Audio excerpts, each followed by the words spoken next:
ಕರಳೆ ಸಾರು ಅಂತ ಇದಕ್ಕೆ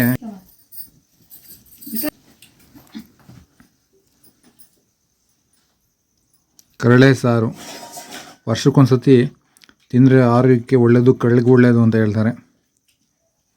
ಇದು ಯಾವ ರೀತಿಯಾಗಿ ಮಾಡೋದು ಕರಳೆ ಸಾರು ಅನ್ನೋದನ್ನ ಕಂಪ್ಲೀಟಾಗಿ ತಿಳಿಸ್ಕೊಡ್ತೀನಿ ನೋಡಿ.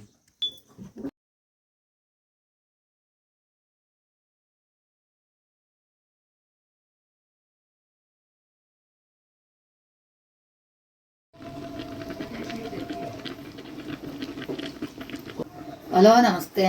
ನಮ್ಮನೇಲಿ ಇವತ್ತು ಕರಳೆ ಸಾರು, ಕರಳೆ ಬಿದಿರಿನ ಸಾರು.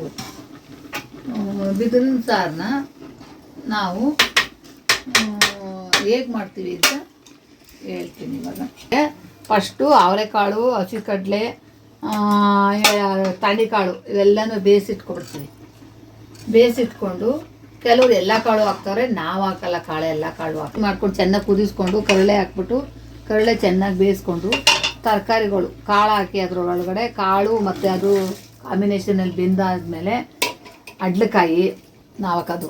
ಅಡ್ಲಕಾಯಿ, ಬದನೆಕಾಯಿ, ಹುರುಳಿಕಾಯಿ, ಆಮೇಲೆ ಏನು ತರಕಾರಿ, ಜಡ್ಡೆಕೋಸು, ಆಮೇಲೆ 1-2 ಟೊಮಟೊ ಹಾಕಲ್ಲ, ಆದ್ರೂ ನಾವು ಹಾಕ್ತೀವಿ. ಜಾಸ್ತಿ ಮಾಡ್ತೀವಲ್ಲ ಅಂತ 1-2 ಹಾಕಿ ಕಾಯಿ ಕುಯ್ದು ಹಾಕೋದು.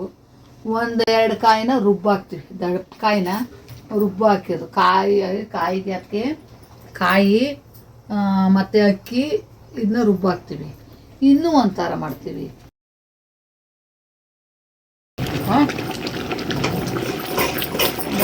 ಟೊಮೆಟೊ ಹಾಕ್ಬಾರ್ದು, ಅದು ಹಾಕಿದ್ರೆ ತಿಳ್ಕೊಂಬಿಡುತ್ತದೆ.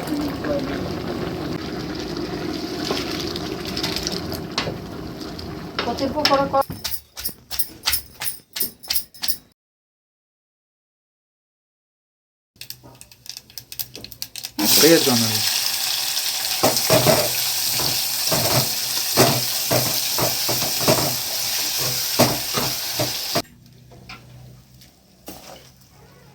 ಕೊಡಿ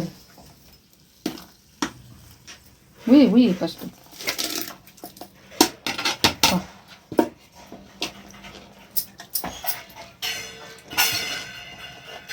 ಬಿಡಿಯಲ್ಲ ನಮಗೂ ಹಾಕೊಂಡು ನೋಡಿ.